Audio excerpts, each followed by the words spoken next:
I'm a recovery education facilitator with West ARIES. I have found the facilitation in the community modules really insightful, and I think it's got me thinking in a different way.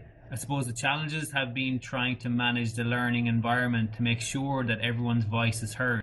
But there has been so many highlights where you feel you're empowering people through the setbacks, the challenges that they may face in life, and you're creating a collaborative learning environment for people who are interested in the area of mental health and beyond.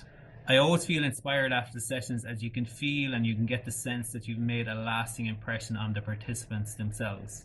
The feedback is always positive, and you can always see the benefits of the learning environment, where I always say that the wisdom is in the room and is shared amongst the participants, that they're learning and moving forward in the right direction.